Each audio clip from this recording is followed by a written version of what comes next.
Hello दोस्तों, स्वागत है आप सभी का यूट्यूब के इस ऑनलाइन प्लेटफॉर्म पर। आज हम बहुत ही इंपॉर्टेंट सिद्धांत पढ़ने जा रहे हैं और उस सिद्धांत का नाम है संज्ञानात्मक विकास सिद्धांत। संज्ञानात्मक विकास सिद्धांत बहुत ही इंपॉर्टेंट सिद्धांत है और शिक्षक भर्ती से संबंधित आप कोई भी पेपर उठा के देख लीजिए, आपको 2-4 प्रश्न इस सिद्धांत में से जरूर देखने को मिल जाएंगे। तो बहुत ही ज़्यादा इंपॉर्टेंट सिद्धांत है, प्रत्येक पॉइंट इसका इंपॉर्टेंट है, प्रत्येक पॉइंट को आपको नोट डाउन करना है। ठीक है, तो चलिए शुरुआत करते हैं।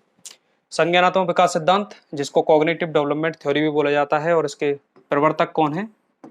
प्रवर्तक हैं जीन पियाजे।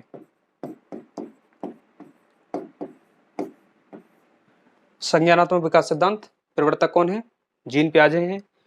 और सबसे पहले हम बात करेंगे कि जो ये सिद्धांत है संज्ञानात्मक विकास सिद्धांत, इसको और कौन कौन से नामों से जाना जाता है।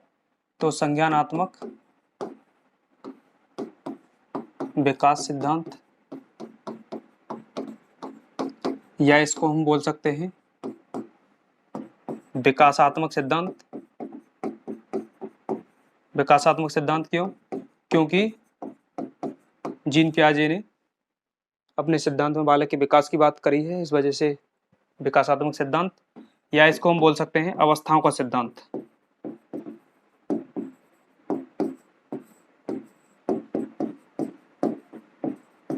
क्योंकि जीन पियाजे ने अपने सिद्धांत को 4 अवस्थाओं के माध्यम से समझाया, इस वजह से इसको अवस्थाओं का सिद्धांत भी बोलते हैं।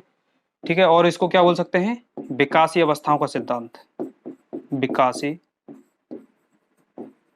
अवस्थाओं का सिद्धांत।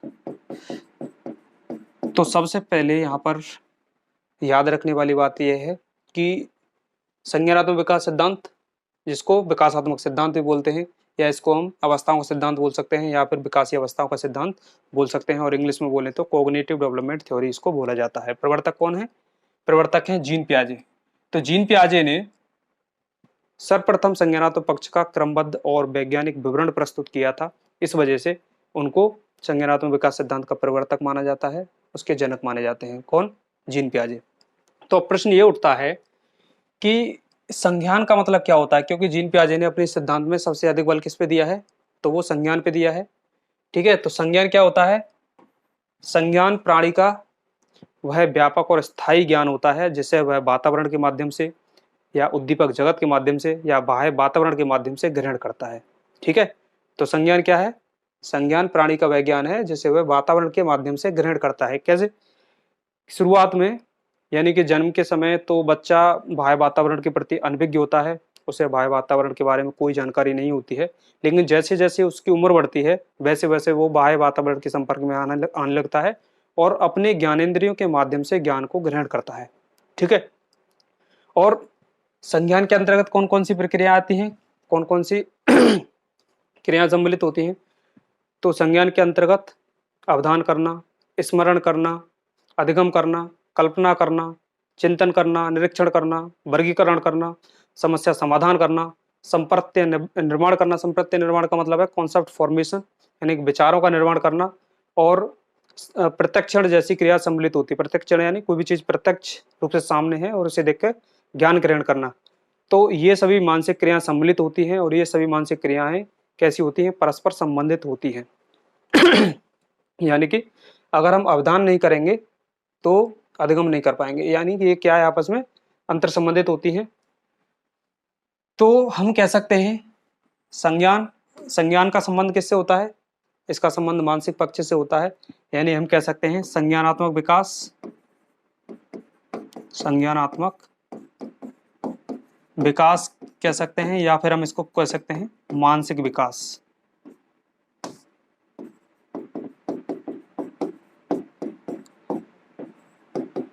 ठीक है, संज्ञानात्मक विकास कह लीजिए या फिर मानसिक विकास कह लीजिए, संज्ञानात्मक पक्ष कह लीजिए या फिर मानसिक पक्ष कह लीजिए। तो कुल मिला के संज्ञान का मतलब क्या हुआ? संज्ञान का मतलब हुआ मानसिक। ठीक है, तो मान लीजिए अब प्रश्न पूछ लिया जाए मान लीजिए प्रश्न पूछ लिया जाए कि विकासात्मक मनोविज्ञान के अंतर्गत कहां से कहां तक का अध्ययन किया जाता है? तो विकासात्मक मनोविज्ञान के अंतर्गत शुरू से लेकर के अंत तक, यानी कि गर्भावस्था से लेकर के वृद्धावस्था तक वृद्धावस्था तक का अध्ययन किसमें किया जाता है? वो किया जाता है विकासात्मक मनोविज्ञान के अंतर्गत। ठीक है, ये आपको याद रखना है। और यदि पूछ लिया जाए कि बाल विकास के अंतर्गत कहां से कहां तक अध्ययन किया जाता है, तो बाल विकास के अंतर्गत कहां से कहां तक अध्ययन किया जाता है? गर्भावस्था से लेकर के किशोरावस्था तक अध्ययन किया जाता है। किसमें? बाल विकास में। यानी कि विकासात्मक मनोविज्ञान की अगर हम बात करें तो गर्भावस्था से लेकर के वृद्धावस्था तक अध्ययन किया जाता है। ठीक है, ये प्रत्येक पॉइंट इंपॉर्टेंट है और प्रत्येक पॉइंट से एग्जाम में क्वेश्चन मतलब आ चुका है। ठीक है, तो इसलिए विशेष फोकस करना है आपको इन शब्दों पर। तो विकासात्मक मनोविज्ञान गर्भावस्था से लेकर के वृद्धावस्था तक का अध्ययन किया जाता है, यानी शुरू से लेकर के अंत तक का अध्ययन किसमें किया जाता है? विकासात्मक मनोविज्ञान के अंतर्गत किया जाता है। और वहीं हम बात करें बाल विकास के अंतर्गत तो गर्भावस्था से लेकर के किशोरावस्था तक का अध्ययन किया जाता है इसमें। ठीक है, यानी कि हम कह सकते हैं कि जो विकास है वो विकास कहां से प्रारंभ हो रहा है? विकास प्रारंभ कहां से हो रहा है? तो गर्भावस्था से होता है। ठीक है, और वहीं हम बात करें कि संज्ञानात्मक विकास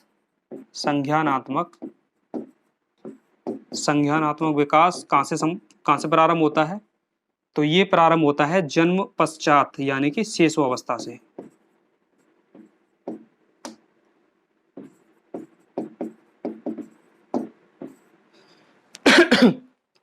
ठीक है, तो संज्ञानात्मक विकास कहां से प्रारंभ होता है?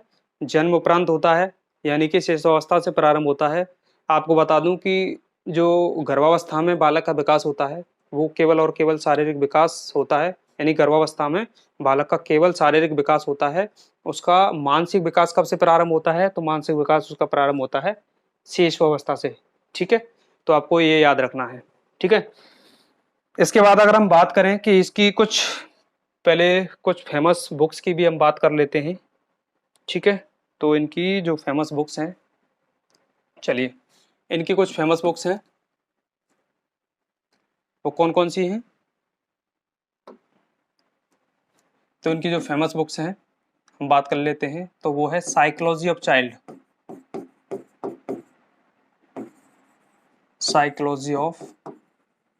चाइल्ड, ठीक है।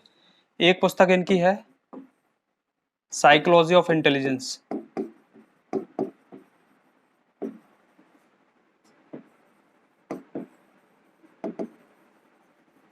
ठीक है। एक इनकी जो किताब है उसका नाम है the language and thought of child,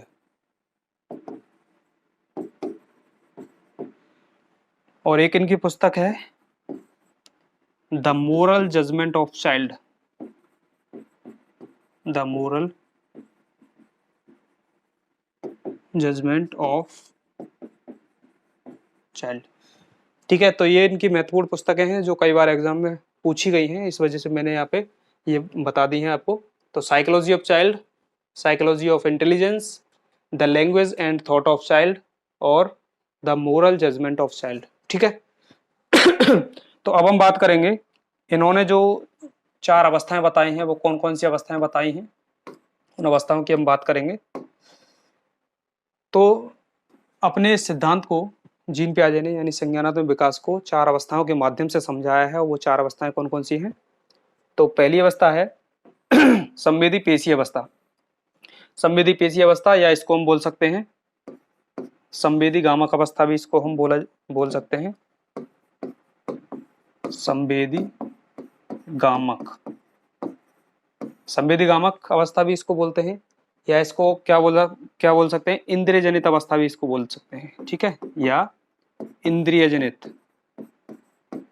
ये आपको नाम विशेष रूप से ध्यान रखने हैं और इंग्लिश में अगर याद रखना है तो केवल सेंसरी मोटर स्टेज इसको हम बोलते हैं, ठीक है।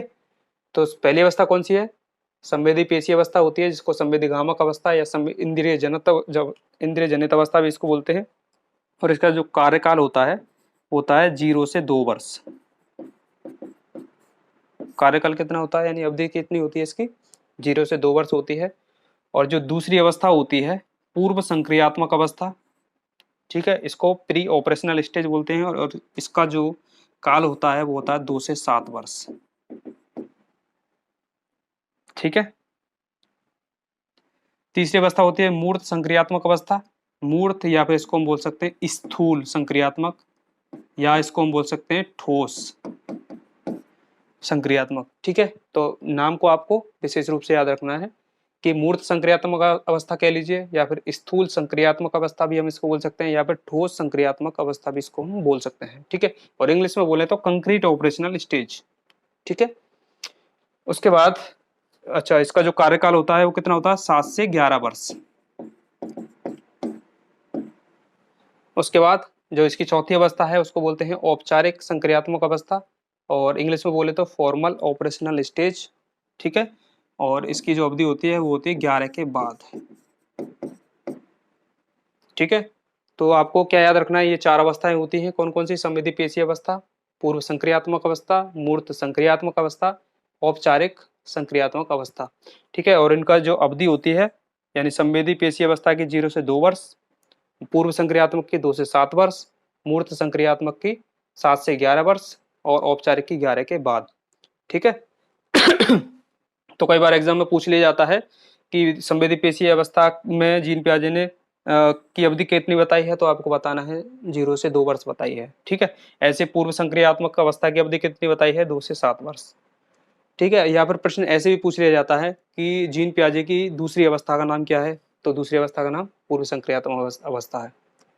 तो चलिए अब हम बात करेंगे सबसे पहले संवेदी पेशीय अवस्था की। संवेदी पेशीय अवस्था या इंद्रिय जनित अवस्था बोलते हैं। ठीक है, इसमें अगर हम बात करें कि जन्म के समय बच्चा बाह्य वातावरण के प्रति अनभिज्ञ होता है, बाह्य वातावरण के प्रति उसकी समझ नहीं होती है, लेकिन जैसे जैसे बच्चा बड़ा होता है, जैसे जैसे उसकी उम्र बढ़ती है, जैसे जैसे वो बड़ा होता है, तो बाह्य वातावरण के संपर्क में आने लग जाता है और वह अपनी ज्ञानेंद्रियों के माध्यम से ज्ञान ग्रहण करना शुरू कर देता है। किससे? ज्ञानेंद्रियों के माध्यम से सीखना प्रारंभ कर देता है। ज्ञानेंद्रिय क्या होती है? सीखने का द्वार होती हैं। तो छोटा सा बच्चा देख करके, सुन करके, सूंघ करके, स्वाद के माध्यम से और स्पर्श करके ज्ञान को ग्रहण करता है। ठीक है, तो आपको याद रखना है कि इस अवस्था में बच्चा अपनी ज्ञानेंद्रियों के माध्यम से ज्ञान को ग्रहण करता है। दूसरी हम बात करें तो इस अवस्था में बालक छोटे छोटे शब्दों को बोलना प्रारंभ कर देता है और एक सटीक शब्द लगभग 12 महीने में, लगभग यानी सटीक शब्द कब बोलने लग जाता है? लगभग 12 महीने में वो बोलना प्रारंभ कर देता है। ठीक है, और इस अवस्था में जो बालक होता है वो परिचितों को देख करके मुस्कुराहट के साथ में उनका स्वागत करता है और अपरिचित को देख करके भय का प्रदर्शन करता है। ठीक है, आपने जो पिछली अवस्था भी देखी होगी, जो एरिक एरिक्सन की हमने बात करी थी मनोसामाजिक विकास सिद्धांत में, उसमें भी जो पहली अवस्था थी उसमें क्या था कि बच्चा अपने को देख करके तो क्या करता है? विश्वास करता है, और गैरों को देख करके क्या करता है? अविश्वास करता है, या फिर अपने को देख करके आस्था होती है, दूसरों में क्या होती है? अनास्था होती है। तो वही वाली बात है, इस जो संवेदी पेशीय अवस्था होती है वही समय है। ठीक है, कब की बात कर रहे हैं हम? 0 से 2 वर्ष की बात कर रहे हैं। और 0 से 2 वर्ष में क्या होता है? बालक क्या करता है? अपनों को देख करके मुस्कुराहट के साथ में उनका स्वागत करता है, क्योंकि अपने का मतलब है जो बच्चे को खिलाते हैं, है ना, जो बच्चे को गोद में लेते हैं, जो उसे प्यार करते हैं, है ना, उसके साथ खेलते हैं, तो उनके साथ में क्या है? बच्चा मुस्कुराहट के साथ में स्वागत करता है, आपने देखा होगा। और जो एक अपरिचित व्यक्ति अगर आ जाए तो वहीं पे वो क्या करता है? भय का प्रदर्शन करता है। ठीक है उसके बाद अगर हम बात करें तो इस अवस्था के प्रारंभ में वस्तु स्थायित्व का अभाव पाया जाता है।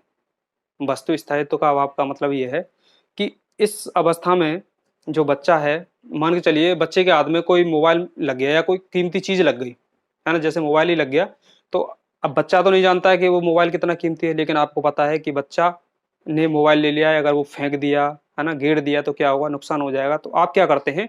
उस मोबाइल को लेकर के बच्चे को बेवकूफ बनाने की कोशिश करते हैं कि चिड़िया ले गई, या फिर पीछे छुपा लेंगे, तो बोल देंगे बच्चे से कि मोबाइल क्या है? चिड़िया ले गई, या फिर कहीं छुपा दिया आपने कि गायब हो गया।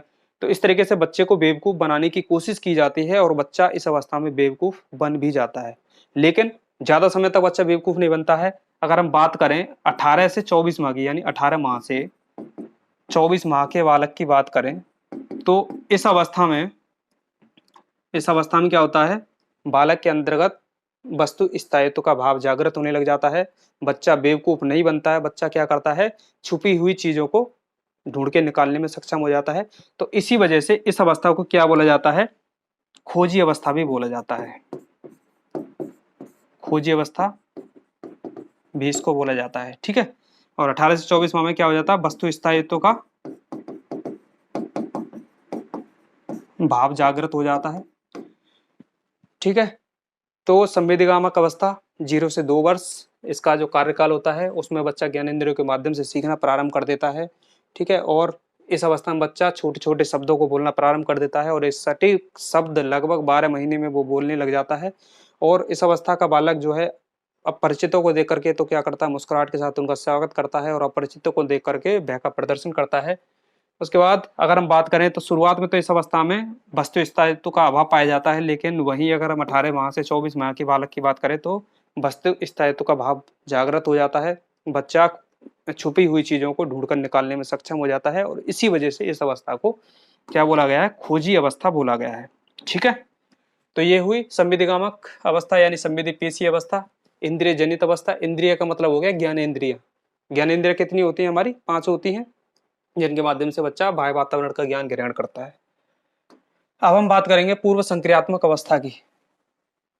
पूर्व संक्रियात्मक अवस्था, इसको जीन पियाजे ने 2 भागों में डिवाइड करके बताया है। एक तो है प्राक संप्रियात्मक, प्राक संप्रत्यात्मक, प्राक संप्रियात्मक अवस्था, ठीक है। इंग्लिश में बात करें तो प्री कंसेप्चुअल पीरियड। और वही हम दूसरी बात करें तो अंतर्ज्ञान, या इसको बोल सकते हैं अंतर्दर्शी, अंतर्दर्शी अवस्था,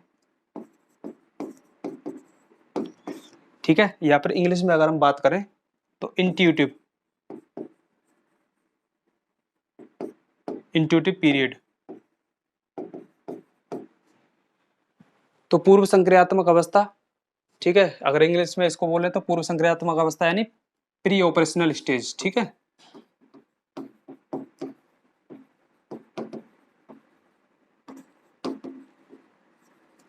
प्री ऑपरेशनल स्टेज को 2 भागों में डिवाइड करके जीन पियाजे ने बताया है। और एक तो है प्राक संप्रियात्मक अवस्था यानी प्री कंसेप्चुअल पीरियड, और इसकी जो समय अवधि होती है वो 2 से 4 वर्ष की होती है, ठीक है। और दूसरी अंतर्ज्ञान या अंतर्दर्शी अवस्था या फिर इंट्यूटिव पीरियड, और ये है 4 से 7 वर्ष। इसकी समय अवधि कितनी है, 4 से 7 वर्ष, ठीक है। तो सबसे पहले हम बात करेंगे प्राक संप्रियात्मक अवस्था की बात करेंगे।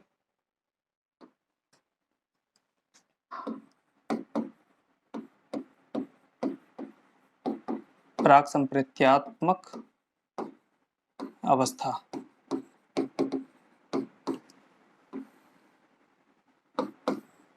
ठीक है। इसकी जो अवधि होती है वो कितनी होती है, 2 से 4 वर्ष की होती है।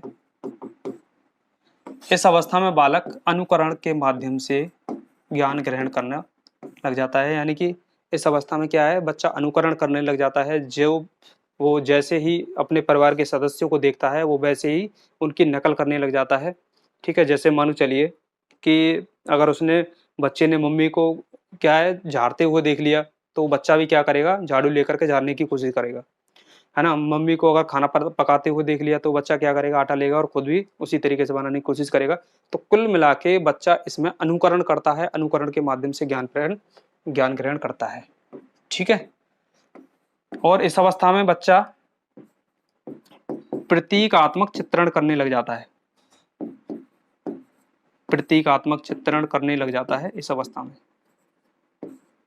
ठीक है। प्रतीकात्मक चित्रण या प्रतिबिंब निर्माण भी इसको हम बोल सकते हैं, प्रतिबिंब निर्माण, ठीक है। तो इस अवस्था में जो बालक है वो प्रतिबिंब निर्माण करने लग जाता है, यानी कि जैसे छोटे गुड्डे गुड़िया हुए तो उसको अपने भाई बहन बोलने लग जाएगा, है ना, है ना। चंदा होता है, चंदा को क्या बोलेगा, मामा बोलने लग जाता है, चंदा मामा। तो कुल मिला के क्या है, इस अवस्था में बच्चा क्या करता है, जो है प्रतीक है उनका निर्माण करने लग जाता है, प्रतीकात्मक खेल खेलने लग जाता है ना। और इस अवस्था में ही इसी वजह से ये क्या कर रहा है, यहाँ पे प्रतीकों का निर्माण कर रहा है, यानी कि निर्जीव चीजों में सजीव चिंतन कर रहा है बच्चा। क्या कर रहा है, निर्जीव चीज में सजीव चिंतन कर रहा है। इस वजह से इसको, इसमें इस अवस्था में क्या है, जीववाद भी पाया जाता है बच्चे के अंतर्गत। जीववाद, जीववाद का मतलब क्या हो गया, निर्जीव चीजों में सजीव चिंतन। जैसे गुड्डे गुड़िया हो गए, उसको क्या है, वो निर्जीव है, उसमें भाई बहन की उसने जो इमेज है वो क्या कर दी, वो डाल दी, उसको क्या समझ रहा है, वो भाई बहन समझ रहा है। ठीक है, इमेज फॉर्मेशन, यानी कि जैसे ही वो चीज देखेगा, जैसे मान के चलिए कि छोटे से बच्चे ने कि खिलौना ले लिया, ट्रैक्टर ट्रॉली उसने ले लिया, तो वो क्या करेगा, उसने बड़ा ट्रैक्टर देखा है जिसमें वो मिट्टी लेके जाता है, पत्थर लेके जाता है, तो वो क्या करेगा, छोटी सी ट्रैक्टर में भी वही मिट्टी भरेगा, है ना, पत्थर भरेगा, और वो उसकी एक्टिंग करेगा कि भाई ये जो है, इमेज उसने क्रिएट कर ली कि ये भी वही ट्रैक्टर है, असली है। और क्या करता है, छोटे छोटे बच्चे क्या करते हैं, एक डोंगा ले लिया, है ना, उसमें कंकड़ पत्थर रख लिए, उसमें फिर वो क्या है, खाना जैसे घर में बनाते हैं, तो वही खाना वहाँ खेल खेल में वो बच्चे बना रहे होते हैं। तो वो क्या कर रहा है, प्रतीकात्मक चित्रण कर रहा है, ठीक है, इमेज फॉर्मेशन कर रहा है। और वो क्या कर रहा है, जो निर्जीव चीज है उनको सजीव मान रहा है। जैसे जैसे चंदा को मामा बोल दिया उसने, है ना, गुड़िया को भाई बहन बोल दिया। तो इस वजह से क्या है, निर्जीव चीजों में सजीव चित्रण कर रहा है, तो इस वजह से इसको जीववाद भी बोला जाता है ना। इस अवस्था में जीववाद पाया जाता है। और हम बात करें तो इस अवस्था में बालक अहम केंद्रित होता है। अहम केंद्रित यानी कि वो क्या करता है,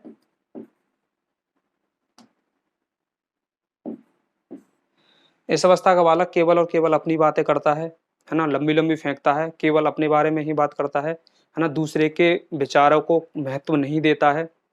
जैसे मान लीजिए कि उसके घर में एक नई टीवी आई है, तो वो क्या करेगा बच्चा, और बच्चों को बताएगा कि मेरे पापा ना बहुत बड़ी टीवी लेकर के आए हैं, बहुत बड़ी, है ना, मतलब इतनी बड़ी बता देते हैं जितनी बड़ी वो होती ही नहीं है। गाड़ी आ गई, जैसे गाड़ी लेते हो, मेरे पापा बहुत बड़ी गाड़ी लेकर के आए। तो कुल मिला के बच्चा क्या यहाँ अहम केंद्रित होता है, और अकेले में भी क्या है, बच्चा बड़बड़ाता है, जोर जोर से वो बोलता है अपने नाम को अनाउंस करने के लिए। क्योंकि इस अवस्था में जो बच्चा है वो भाषा का जो प्रयोग है वो संचार माध्यम, सामाजिक संचार के रूप में ना करके क्या करता है, अपने व्यवहार को प्रदर्शित करता है वो बोल के। ठीक है, अपने नाम को बोल बोल के खुद से बात करेगा। कि जैसे मान लीजिए कि निक्की है बच्चे का नाम, तो बोलेगा कि आज निक्की ये करेगी, आज निक्की वो करेगी, अब निक्की ये करेगी, अब निक्की खाना खाएगी, अब निक्की नहाने जाएगी। तो कुल मिला के इसमें क्या है, बच्चा अहम केंद्रित होता है, अपने बारे में ही बातें करता है, अपनी ही बातें करता है, दूसरे के व्यवहार को मतलब इम्पोर्टेंस नहीं देता है। ठीक है, और इस अवस्था में एक पॉइंट क्या है कि बच्चा अपने नजरिए में और दूसरे के नजरिए में अंतर करने में क्या होता है, सक्षम नहीं होता है। ठीक है, यानी कि मान लीजिए कि एक गिलास एक गिलास सकरा गिलास और एक चौड़ा गिलास है। ठीक है, एक गिलास कैसा है, सकरा गिलास है, और इसमें पानी जो है यहाँ तक भरा हुआ है, और एक चौड़ा गिलास है और इसमें पानी जो है यहाँ तक भरा हुआ है। पानी दोनों में बराबर है, लेकिन बच्चा क्या बोलेगा कि इसमें पानी ज्यादा है सकरे में, क्योंकि वो दूसरे के नजरिए में और अपने नजरिए में क्या है, फर्क नहीं कर पा रहा है। इस वजह से क्या है, बच्चा इसको ज्यादा बता रहा है। ठीक है, ऐसे ही मान के चलिए क्वेश्चन आया था कि 1 किलो रुई और 5 किलो का अगर वजन है, कहीं ठोस लोहा है उसमें 5 किलो वजन है, और 1 किलो रुई है, तो बच्चे से पूछा गया कि कौन सी, किसमें वजन ज्यादा है, तो बच्चा क्या बोलेगा कि जो रुई है उसमें वजन ज्यादा है, क्योंकि 1 किलो रुई काफी दिखती है ना, जबकि वजन उतना नहीं दिखता है। तो कुल मिला के जो बच्चा जो होता है वो अपने नजरिए में और दूसरे के नजरिए में अंतर करने में क्या होता है, असमर्थ होता है, अंतर नहीं कर पाता है। ठीक है, अब हम बात करेंगे पूर्व संक्रियात्मक अवस्था की दूसरी अवस्था जो है अंतर्ज्ञान या अंतर्दर्शी।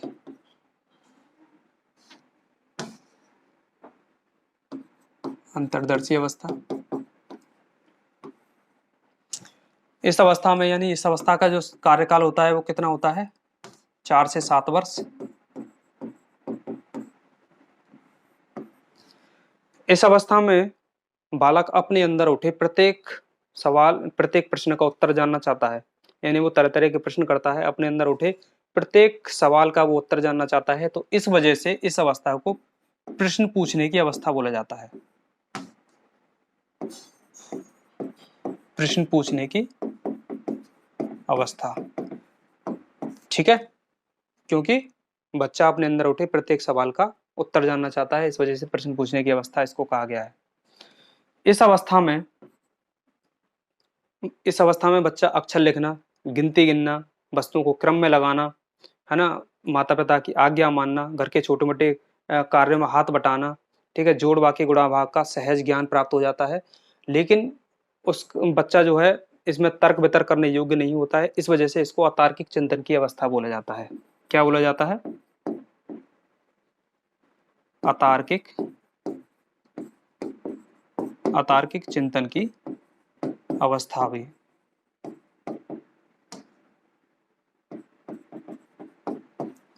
अतार्किक चिंतन की अवस्था बोला जाता है। ठीक है, इस अवस्था में बच्चा वस्तुओं को क्रम में लगाना सीख जाता है ना, जोड़ बाकी गुणा भाग सीख जाता है, घर के छोटे मोटे कामों में मदद करता है, माता पिता की आज्ञा मानता है ना, अक्षर लिखता है, गिनती गिनता है, ये सारी चीज़ों का क्या है बच्चे में विकास हो जाता है। और इस अवस्था में अनुत्क्रमणशीलता पाई जाती है,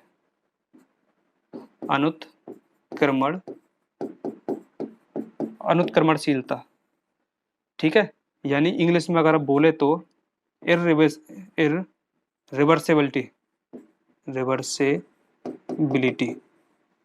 इस अवस्था में इरिवर्सिबिलिटी पाई जाती है, यानी अनुत्क्रमणशीलता, या फिर इसको अपलटावी अवस्था बोलते हैं, अपलटावी अवस्था। क्वेश्चन आ जाता है कई बार कि अपलटावी अवस्था जीन पियाजे की कौन सी अवस्था को कहा जाता है, तो पूर्व संक्रियात्मक अवस्था, या फिर उसके अंदर हम बात करें तो अंतर्ज्ञान या अंतर्दृष्टि अवस्था के अंतर्गत जो है बच्चे में ये वाला गुण पाया जाता है। और उम्र की बात करें तो 4 से 7 वर्ष की अवस्था में। ठीक है, अब अनुत्क्रमणशीलता क्या होती है, अनुत्क्रमणशीलता का मतलब है कि मान के चलिए बच्चा अगर ऐसे सीख रहा है तो 2x3 और 3x2 डज नॉट इक्वल, यानी बराबर नहीं होते हैं बच्चे के अनुसार। अगर 2x3 अगर 6 होता है तो वहीं अगर 3x2 अगर हम बोल दें तो बच्चा यहीं पे कंफ्यूज हो जाएगा और सोचने लगेगा कि इसका क्या उत्तर होगा। ठीक है, तो बच्चा क्या है केवल सीधा एक तरीके से सोच पा रहा है, उसमें रिवर्सिबिलिटी नहीं है ना, इसी वजह से इरिवर्सिबिलिटी उसमें होती है, और इसी को हम बोलते हैं अनुत्क्रमणशीलता या अपलटावी गुण। ठीक है, समझ में आ गया होगा आपकी में। चलिए अब बढ़ते हैं हम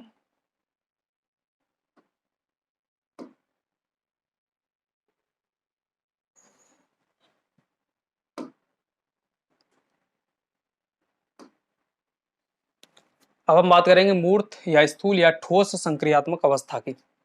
ठीक है, इस अवस्था में इसका कार्यकाल कितना होता है, इसकी जो अवधि होती है 7 से 11 वर्ष। ठीक है, इस अवस्था में बालक तार्किक चिंतन प्रारंभ कर देता है। ठीक है, तार्किक चिंतन प्रारंभ कर देता है, लेकिन उसका जो चिंतन है केवल और केवल मूर्त वस्तुओं तक ही सीमित रहता है, तो इस वजह से इसको मूर्त चिंतन की अवस्था बोला जाता है। क्या बोलते हैं, मूर्त चिंतन की अवस्था। ठीक है, क्यों बोलते हैं, क्योंकि इस अवस्था में बालक तार्किक चिंतन प्रारंभ कर देता है, तार्किक चिंतन प्रारंभ कर देता है, लेकिन उसका चिंतन केवल और केवल मूर्त वस्तुओं तक ही सीमित रहता है। मूर्त वस्तुओं का मतलब है जो वस्तुएं हमारे सामने हैं, है ना, जिनको हम देख सकते हैं, छू सकते हैं, है ना, उनको क्या बोलते हैं, मूर्त वस्तुएं बोलते हैं। तो बच्चे का जो चिंतन है केवल और केवल मूर्त वस्तुओं तक सीमित रहता है, इसी वजह से इसको मूर्त चिंतन की अवस्था बोला जाता है। ठीक है, और इस अवस्था में जो बच्चा है वो दो वस्तुओं के बीच में दो वस्तुओं में तुलना करना, अंतर करना, है ना, समानता असमानता बताना, अच्छा बुरा उचित अनुचित, या फिर सही गलत इसमें भेद करना बच्चा सीख जाता है। ठीक है, तो क्या सीख जाता है बच्चा, दो वस्तुओं में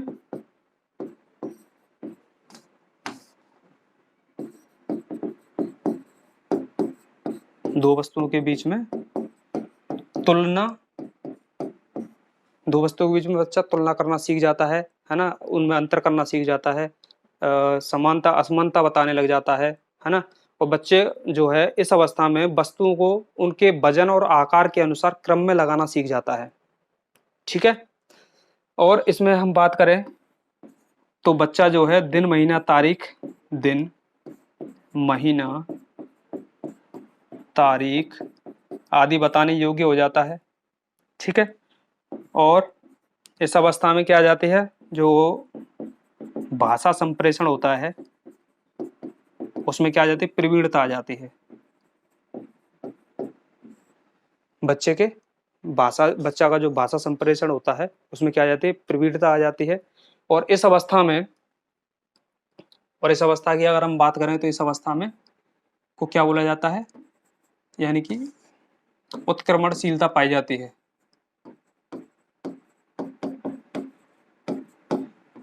इस अवस्था में बालक में उत्क्रमणशीलता पाई जाती है, यानी कि बच्चे में पलटावी गुण पाया जाता है। यहाँ पे यानी कि 7 से 11 वर्ष का जो बच्चा होता है उसके सामने अगर हम बोलेंगे 7 इंटू 3 कितना होता है 21, वही बोल देंगे 3 इंटू 7, तो फिर बच्चा बता देगा कि ये भी कितना होता है 21 होता है। यानी कि बच्चा अब दोनों तरीके से सोचने लग जाता है।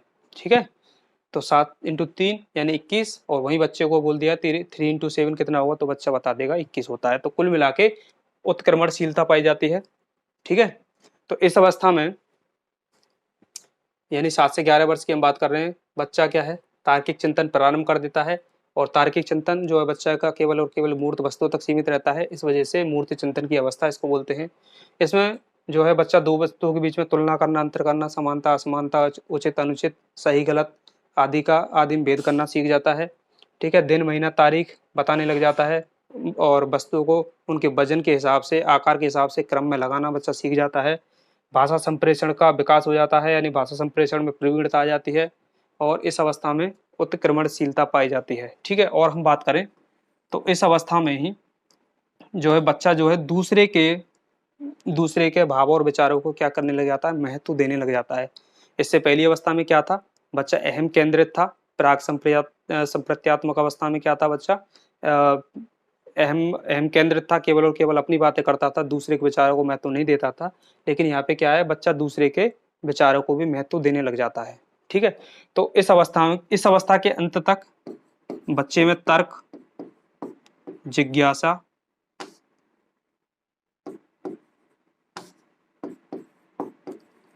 तर्क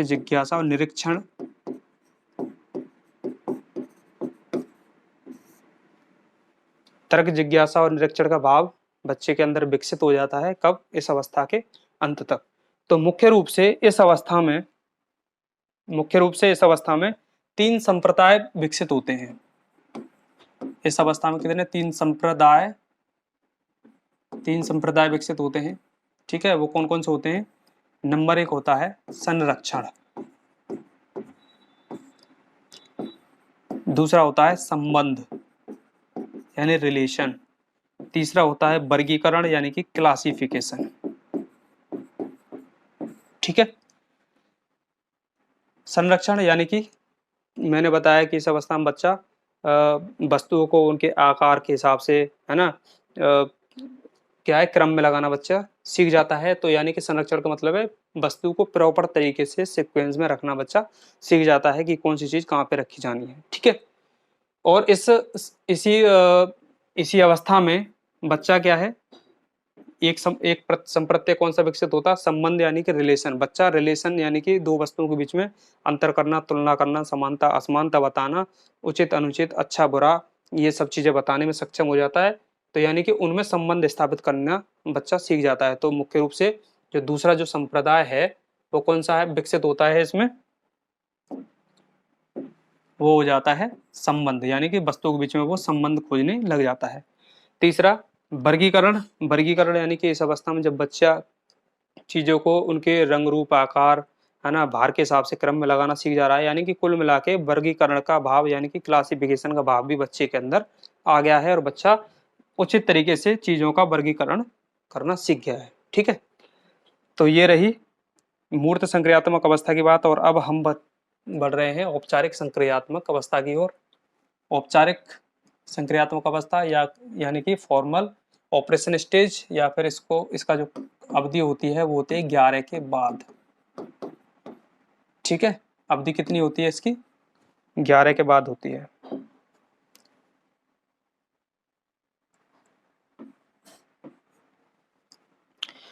इस अवस्था में बालक मूर्त के साथ में अमूर्त चिंतन प्रारंभ कर देता है।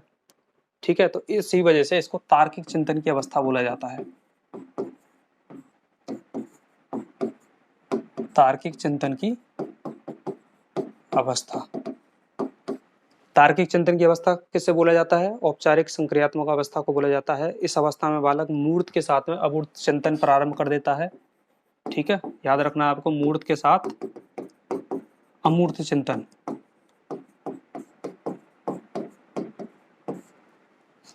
ठीक है, और इस अवस्था में मानसिक क्रियाओं का पूर्ण विकास हो जाता है। मानसिक क्रियाओं का पूर्ण विकास हो जाता है। अब मानसिक क्रियाएं कौन कौन सी होती हैं मैंने बताया था। अवधान करना, है ना, स्मरण करना, अधिगम करना, कल्पना करना, चिंतन करना, निरीक्षण करना, है ना, वर्गीकरण करना, समस्या समाधान करना, है ना, संप्रत्यय निर्माण करना, प्रत्यक्षीकरण करना, ये सब क्या है? मानसिक क्रियाएं होती हैं। और इन मानसिक क्रियाओं का पूर्ण विकास हो जाता है किस अवस्था में? औपचारिक संक्रियात्मक अवस्था में। ठीक है, और इस अवस्था में परिकल्पनात्मक निगमनात्मक तर्कणा पाई जाती है। निगमनात्मक शब्दों पे विशेष फोकस करना है। परिकल्पनात्मक निगमनात्मक तर्कणा इस अवस्था में पाई जाती है। परिकल्पना, इसका मतलब क्या होता है? यानी परिकल्पना यानी कल्पना, और निगमन यानी कि आप ऐसे समझिए कि बच्चा जो है, बच्चे के सामने अगर कोई समस्या आई तो बच्चा अपनी सूझबूझ के द्वारा, अपनी मानसिक क्षमताओं का प्रयोग करके उस समस्या के समाधान तक पहुंचना ही इसको क्या बोला जाता है? परिकल्पनात्मक निगमनात्मक तर्कणा इसको बोला जाता है। वैसे निगमनात्मक जो है, जैसे निदान और उपचार आपने पढ़े होंगे। निदान यानी समस्याओं का पता लगाना, और उपचार का मतलब है वो समस्या जो उन्होंने क्या किया है, समस्या को पता लगाया, उनका समाधान करना। ठीक है, उसको बोला जाता है उपचारात्मक शिक्षण। उपचारात्मक और यानी निदानात्मक और उपचारात्मक। और यहाँ पे परिकल्पनात्मक निगमनात्मक तर्कणा का मतलब क्या हो गया? वही हो गया कि बच्चा अपनी बुद्धि का प्रयोग करके, अपनी सूझबूझ का प्रयोग करके समस्याओं का समाधान करना बच्चा सीख जाता है यहाँ पे।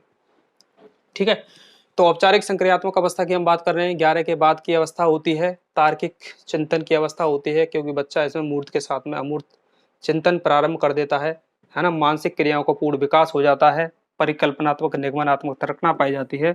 और इस अवस्था में जो बालक होता है उसके चिंतन में वस्तुनिष्ठता के साथ साथ वास्तविकता भी होती है। यानी कि बच्चे के चिंतन में वास्तविकता के साथ वस्तुनिष्ठता, चिंतन में वास्तविकता के साथ विश्वसनीयता भी होती है। ठीक है, तो उनके चिंतन में क्या आ जाती है? वास्तविकता और विश्वसनीयता भी आ जाती है किसमें? उनके चिंतन में। तो ये हुई औपचारिक संक्रियात्मक की बात। और अब हम बात करेंगे कि जो जीन पियाजे हैं,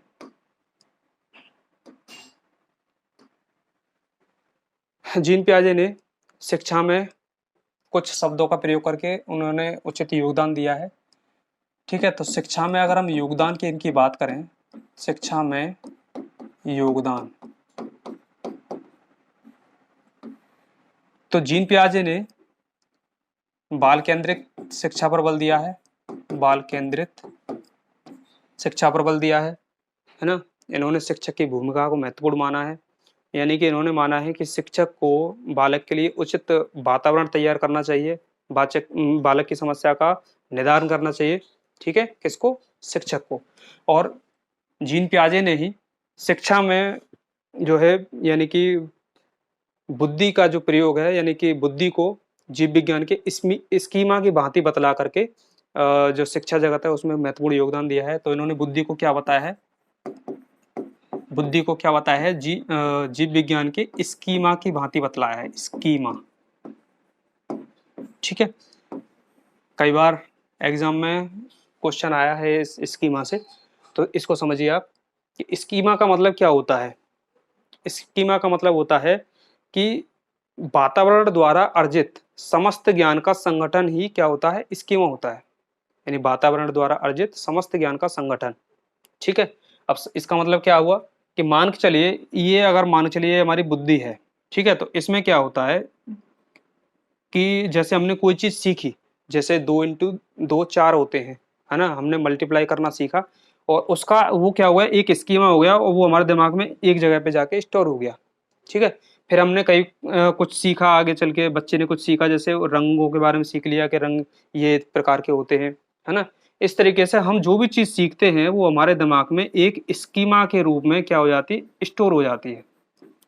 ऐसे ही हमारे दिमाग में अनेक लाखों करोड़ों स्कीमाज होते हैं। यानी कि स्कीमा का मतलब क्या हो गया, वो अवधारणाएं, है ना, वो अनुभव जो हमने वातावरण के माध्यम से ग्रहण किए हैं। ठीक है, यानी कि वातावरण के माध्यम से जो हमने अनुभव ग्रहण किए हैं, है ना, जिन जो अनुभव जो अवधारणा जो हमने ग्रहण की है, ठीक है, वो कहाँ पे स्टोर हो गई, हमारे दिमाग में स्टोर हो गई है। अब हमें मान के चलिए कि किसी बच्चे को 4 × 2 करना है, तो वो क्या करेगा, पहले उसने जो सीखा है मल्टीप्लाई करना, वो जो इसके स्कीमा बन चुका है, उसके दिमाग में उसकी अवधारणाएं बन चुकी हैं, वो क्या करेगा, उसका प्रयोग करके इसका आंसर वो दे देगा बच्चा। ठीक है, यानी कि 4 × 2 = 8 होता है। ये कैसे जाना बच्चे ने, क्योंकि बच्चे ने जब सीखा था, तो वो सीखने के बाद में उसकी अवधारणाएं उसने बना ली और अपने दिमाग में स्टोर कर लिया, और जिस जगह पे वो स्टोर हुआ, है ना, यानी कि जो अवधारणा, पर्टिकुलर अवधारणा की बात करें तो वो क्या है, एक स्कीमा की भांति कार्य कर रहा है। ठीक है, तो ज्ञान का संगठन, यानी कि मल्टीप्लाई करने का जो ज्ञान का संगठन था वो एक जगह स्टोर हो गया, जिसको एक स्कीमा बोला गया। ठीक है, ऐसे ही हम वातावरण के साथ में जितनी भी हमारी अंत्यक्रिया होती है उसके माध्यम से हम सीखते जाते हैं और स्टोर करते जाते हैं, और जब भी हमें जरूरत पड़ती है तो उसका यूज करके हम समस्या का समाधान करते हैं। ठीक है, तो यानी कि ओवरऑल हम कह सकते हैं कि स्कीमा का मतलब क्या हो गया, वातावरण द्वारा अर्जित समस्त ज्ञान का संगठन ही क्या होता है, स्कीमा होता है। या फिर हम कह सकते हैं उद्दीपक के प्रति की गई विश्वसनीय अनुक्रिया, यानी कोई किसी भी उद्दीपक के प्रति विश्वसनीय अनुक्रिया होती है, उसी को क्या बोलते हैं, स्कीमा बोलते हैं। ठीक है, क्योंकि जैसे ही समस्या आई हमारे पास में, हम अपने दिमाग में सोचने लगे, और सोचने के बाद में हमने यहाँ से एक स्कीमा उठाया जो इससे संबंधित था, और इस समस्या का क्या कर दिया, समाधान कर दिया। तो आई थिंक आपको ये समझ में आ गया होगा कि स्कीमा क्या होता है, क्योंकि स्कीमा को लेकर के काफ़ी कन्फ्यूजन है बच्चों में, और बहुत ही ज़्यादा ये पूछा जाता है स्कीमा। ठीक है, इसके अलावा इन्होंने कुछ शब्दों का और प्रयोग किया है। जैसे हम बात करें कि अनुकूलन, अनु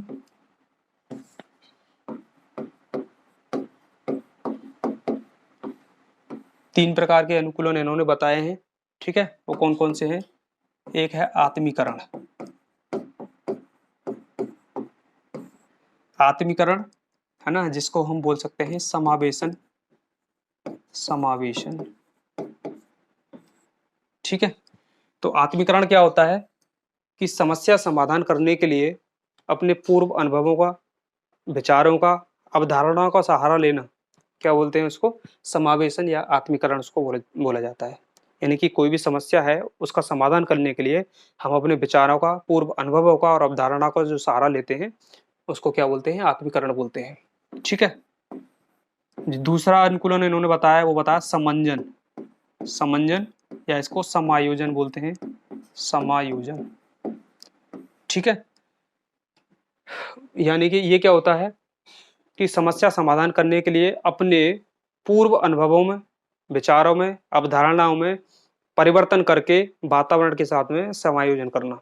ठीक है, यानी कि जो हमने सीखा है उसमें अगर कोई सुधार करना है, जैसे मान के चलिए हम बच्चे ने सीखा 2 + 1 = होता है 3, ये बच्चे ने सीख लिया, तो अब क्या करेगा बच्चा, अब उसके सामने कोई नई समस्या आ गई कि मान के चलिए ये उसके सामने नई समस्या आ गई कि 2 3 और 2 1 कितना हुआ।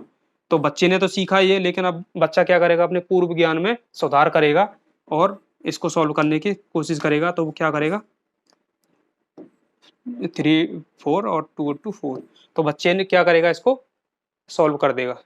कैसे करेगा कि उसने पूर्व ज्ञान का क्या किया, सहारा लिया, यानी पूर्व ज्ञान में संशोधन किया, परिवर्तन किया और उसके बाद में उसने ये किया। ठीक है, तो समंजन या समायोजन का मतलब क्या हो गया, अपने पूर्व ज्ञान, अवधारणा, पूर्व विचारों में परिवर्तन करके वातावरण के साथ में समायोजन करना, समायोजन कहलाता है। और तीसरा होता है संतुलन। ठीक है, या फिर इसको साम्य धारण, साम्य धारण। ठीक है,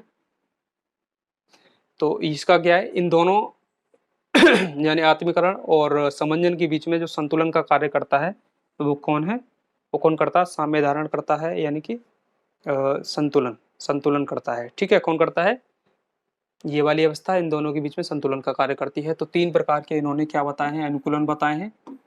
ठीक है, बहुत ही इंपॉर्टेंट है। तो चलिए अब हम देखते हैं, एक बार रिवीजन के तौर पे इसको देख लेते हैं। यानी सबसे पहले हमने संवेदी पेशी अवस्था, इंद्रिय जनित अवस्था, जिसका इंग्लिश में बोले तो सेंसरी मोटर स्टेज इसको बोलते हैं, है ना। 0 से 2 वर्ष इसका कार्यकाल होता है। तो इस समय क्या कहते हैं, बच्चा जो है बाह्य जगत के प्रति अनभिज्ञ होता है, लेकिन वह धीरे धीरे आयु वृद्धि के साथ अपनी ज्ञानेंद्रियों और शारीरिक क्रियाओं के माध्यम से ज्ञान ग्रहण करने लग जाता है। ठीक है, छोटा सा बच्चा देखकर, सुनकर, स्पर्श करके, गंध के द्वारा, स्वाद के माध्यम से ज्ञान को ग्रहण करता है। ठीक है, ज्ञानेंद्रियां सीखने का द्वार होती हैं। ठीक है, और इस अवस्था में शिशु छोटे छोटे शब्दों को बोलने लग जाता है और एक सार्थक शब्द जो है लगभग 12 महीने में बोलने लग जाता है। इस अवस्था में बच्चा परिचितों को देख करके मुस्कान के साथ उनका स्वागत करता है, और जबकि अपरिचित होते हैं उनको देख करके क्या करता है बच्चा, भय का प्रदर्शन करता है। ठीक है, और इस अवस्था के प्रारंभ में वस्तु स्थायित्व का अभाव पाया जाता है। कब पाया जाता है, अवस्था के प्रारंभ में। लेकिन इस अवस्था के अंत तक क्या होता है, वस्तु स्थायित्व का जो भाव है वो जागृत होने लग जाता है। अर्थात बच्चा जो है वो छुपी हुई जो वस्तु होती है उनको ढूंढ निकालने में क्या हो जाता है, सक्षम हो जाता है। ठीक है, इस अवस्था को खोजी अवस्था भी कहा गया है, क्योंकि बच्चा ढूंढ छुपी हुई वस्तुओं को क्या है, ढूंढने लग जाता है। ठीक है, और हम बात करें पूर्व संक्रियात्मक अवस्था की, यानी प्री ऑपरेशनल स्टेज, जिसका कार्यकाल 2 से 7 वर्ष होता है। इस अवस्था को 2 भागों में बांटा गया है। प्राक संक्रियात्मक अवधि यानी प्री कंसेप्चुअल पीरियड, जिसकी अवधि 2 से 4 वर्ष की होती है, अभी हमने पढ़ी है। ठीक है, इसमें बच्चा अनुकरण के माध्यम से सीखना, ज्ञान ग्रहण करता है, अनुकरण करने लग जाता है, प्रतिमूर्ति निर्माण करता है बच्चा, प्रतिबिंब रचना करने लग जाता है, जैसे गुड्डी गुड़ियों को छोटा भाई बहन समझना, है ना, चांद को मामा कहना। और प्रतीकात्मक खेल जो है बच्चा इस अवस्था में खेलने लग जाता है। निर्जीव वस्तुओं में सजीव चिंतन बच्चा करने लग जाता है, इसी वजह से इसको क्या बोलते हैं, जीववाद भी बोला जाता है। ठीक है, और इसमें क्या है, बच्चा आत्म केंद्रित होता है, अहमवादी होता है, ईगो सेंट्रिज्म होता है, यानी कि केवल और केवल अपनी बातें करता है, दूसरों को कम महत्व देता है। ठीक है, और इस अवस्था में बच्चा अपने नजरिए में और दूसरे के नजरिए में फर्क करने में क्या हो जाता है, असमर्थ होता है। अब हम बात करें दूसरे यानी अंतर्ज्ञान या अंतर्दर्शी अवधि की। ठीक है, जिसका जो समय अवधि होती है 4 से 7 वर्ष की होती है, और इस अवस्था में बालक अपने अंदर उठे प्रत्येक प्रश्न का जवाब जानना चाहता है, इस वजह से इसको प्रश्न पूछने की अवस्था कहा जाता है। ठीक है, इस अवस्था में शिशु अक्षर लिखना, गिनती गिनना, वस्तुओं को क्रम में रखना, हल्की भारी का ज्ञान होना, माता पिता की आज्ञा मानना, घर के छोटे मोटे कामों में मदद करना, जोड़ बाकी गुणा भाग का सहज ज्ञान बच्चे को हो जाता है। लेकिन बच्चा क्या तर्क वितर्क के योग्य नहीं होता है ना। यहाँ पे इम्पोर्टेंट बात यह है कि बच्चा जो है तर्क वितर्क के योग्य नहीं होता है, इसलिए इसको अतार्किक चिंतन की अवस्था कहा गया है। इस अवस्था में अनुत्क्रमणशीलता पाई जाती है। ठीक है, इसी वजह से इसको अपलटावी अवस्था के नाम से भी जाना जाता है। अब हम बात करेंगे मूर्त स्थूल या ठोस संक्रियात्मक अवस्था की, यानी कंक्रीट ऑपरेशन स्टेज, जिसकी अवधि होती है 7 से 11 वर्ष।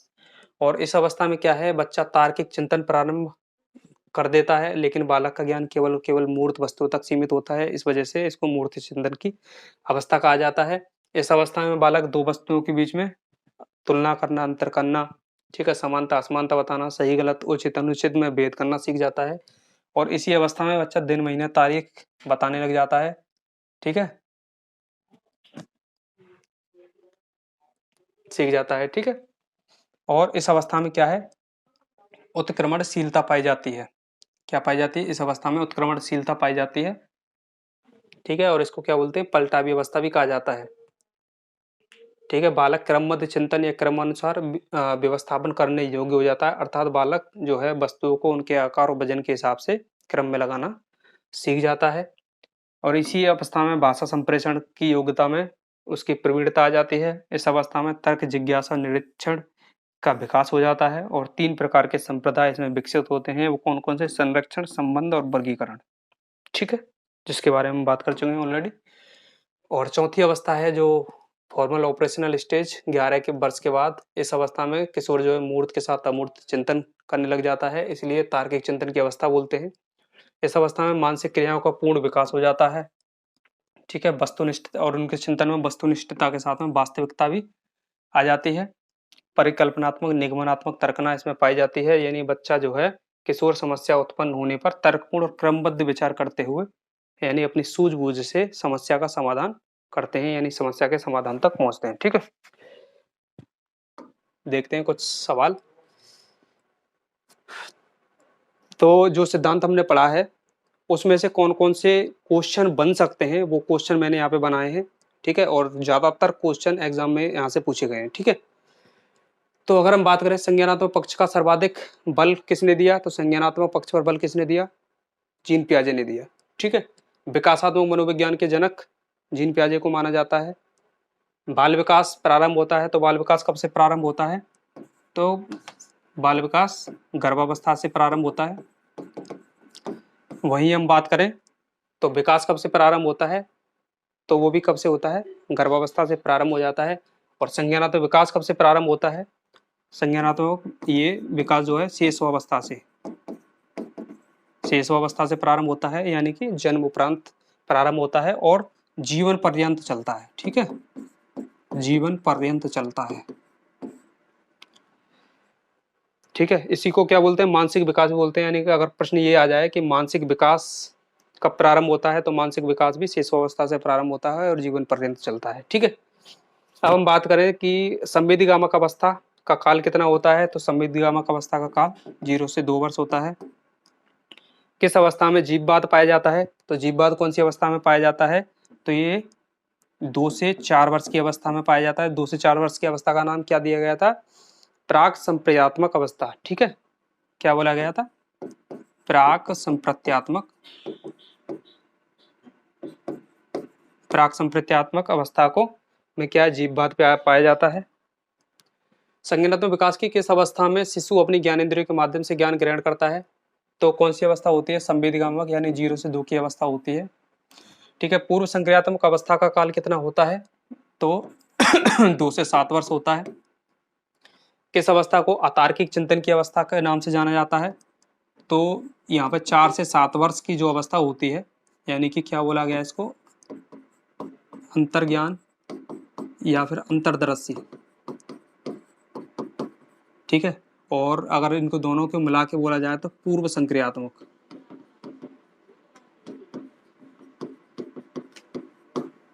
ठीक है, पूर्व संक्रियात्मक।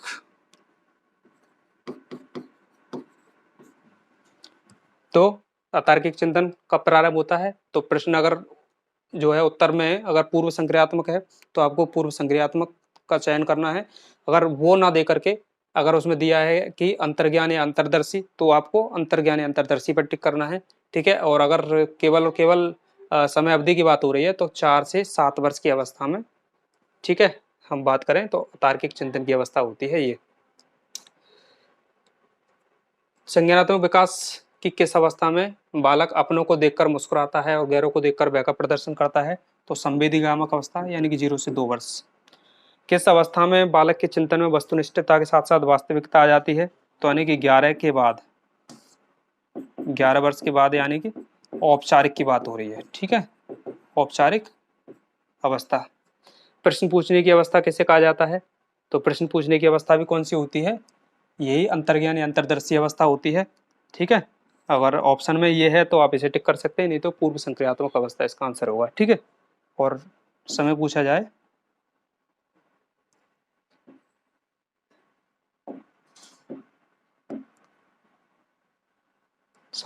तो कितना होता है? 4 से 7 वर्ष। संज्ञानात्मक विकास किस अवस्था में शिशु अनुकरण के माध्यम से सीखता है? तो अनुकरण के माध्यम से कब सीखता है? 2 से 4 वर्ष की अवस्था में, यानी कि प्राक संप्रेषणात्मक अवस्था में बच्चा अनुकरण के माध्यम से सीखता है। किस अवस्था में बालक मूर्त के साथ अमूर्त चिंतन प्रारंभ कर देता है? तो मूर्त के साथ में अमूर्त चिंतन कब प्रारंभ करता है बच्चा? औपचारिक यानी कि 11 के बाद। ठीक है, 11 के बाद यानी कि औपचारिक संक्रियात्मक अवस्था में। ठीक है, इसीलिए इसको तार्किक चिंतन की अवस्था बोलते हैं। किस अवस्था में अनुत्क्रमणशीलता पाई जाती है? तो किस में पाई जाती है? 4 से 7 वर्ष में अनुत्क्रमणशीलता पाई जाती है। मूर्त संक्रियात्मक अवस्था का काल कितना होता है? तो मूर्त संक्रियात्मक का कितना होता है? 7 से 11 वर्ष होता है। किस अवस्था में मानसिक क्रियाओं का पूर्ण विकास हो जाता है? तो किस में हो जाता है? 11 के बाद, यानी कि औपचारिक संक्रियात्मक अवस्था में क्या मानसिक क्रियाओं का पूर्ण विकास हो जाता है। संज्ञानात्मक विकास की किस अवस्था में वस्तु स्थायित्व का भाव पाया जाता है? तो कब पाया जाता है? संवेदी पेशी अवस्था में, यानी कि 0 से 2 वर्ष में पाया जाता है। शिशु इन किस अवस्था में, संज्ञानात्मक विकास की किस अवस्था में शिशु केवल और केवल खुद को महत्व देता है, यानी बच्चा आत्म केंद्रित होता है? तो कब होता है? 2 से 4 वर्ष की अवस्था की बात हो रही है। ठीक है, पूर्व संक्रियात्मक अवस्था की कौन सी?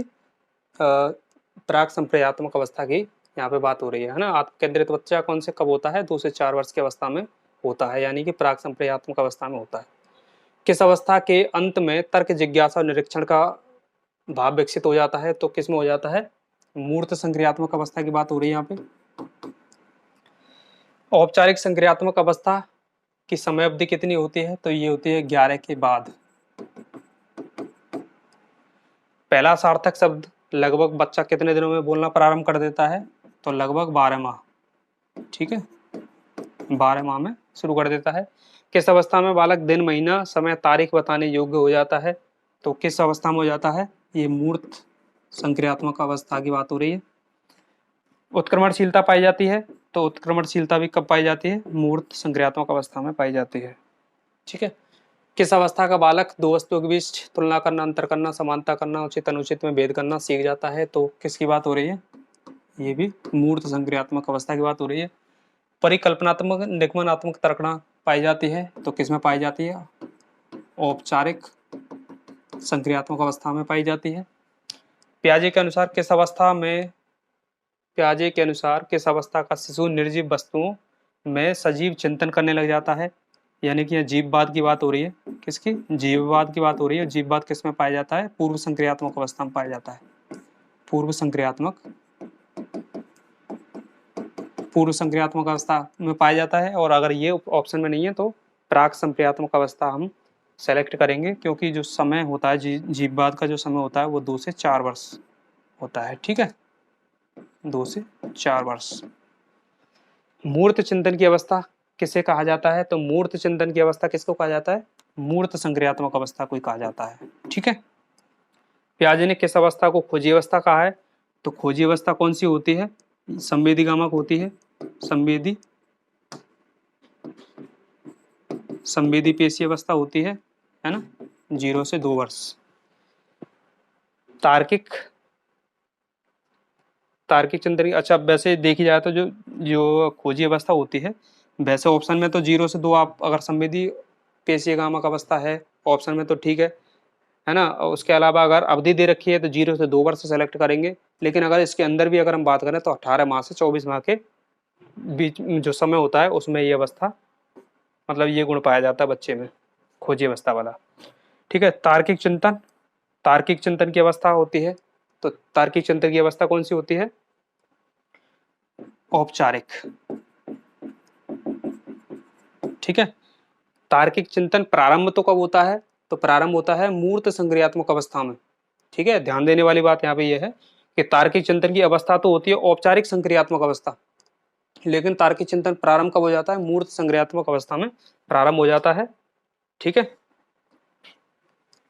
संज्ञानात्मक विकास किस अवस्था में शिशु गुड्डी गुड़ियों को अपने भाई बहन की संज्ञा देने लग जाता है ना? तो ये किस में देने लग जाता है? ये 2 से 4 वर्ष में देने लग जाता है, यानी प्राग संक्रियात्मक अवस्था या फिर पूर्व संक्रियात्मक अवस्था। ठीक है, इसकी जगह ये भी आ सकता है कि किस अवस्था में जो है बच्चा चंदा को मामा बोलता है ना? तो ऐसे भी क्वेश्चन आ सकता है। तो इसका आंसर जो है 2 से 4 वर्ष होगा। तार्किक चिंतन कब से प्रारंभ होता है? तो तार्किक चिंतन कब से प्रारंभ होता है? मैंने अभी बताया, ये प्रारंभ होता है मूर्त संक्रियात्मक अवस्था से। किस अवस्था में बालक में भाषा संप्रेषण में प्रबलता आ जाती है? तो भाषा संप्रेषण में प्रबलता कब आती है? मूर्त संक्रियात्मक अवस्था में भाषा संप्रेषण में क्या आ जाती है? प्रबलता आ जाती है। किस अवस्था का बालक दूसरे के दृष्टिकोण को महत्व देने लग जाता है? तो दूसरे के दृष्टिकोण को महत्व भी कब देने लग जाता है? यानी कि मूर्त संक्रियात्मक अवस्था में देने लग जाता है। ठीक है, तो ये जो क्वेश्चन थे, इन क्वेश्चनों के, ये क्वेश्चन वही क्वेश्चन है जो अभी हमने सिद्धांत में जो इनके जो 4 अवस्थाएं हैं, है ना, उनकी डिटेल्ड व्याख्या के दौरान हमने ये कवर किए हैं, वही क्वेश्चन है ना। अगर आप इन क्वेश्चन को भी करके अगर चले जाते हैं तो ये मान लो आपका इस जीन प्याजे के संज्ञानात्मक विकास से संबंधित एक भी प्रश्न मतलब छूटेगा नहीं। ठीक है, तो आज का जो सेशन हमारा ये कंप्लीट हुआ। आई होप आपको ये वीडियो समझ में आई होगी। अगर आपको ये वीडियो अच्छी लगी तो आप हमारे चैनल को लाइक कर सकते हैं, सब्सक्राइब कर सकते हैं। ठीक है, thank you for watching my video. धन्यवाद।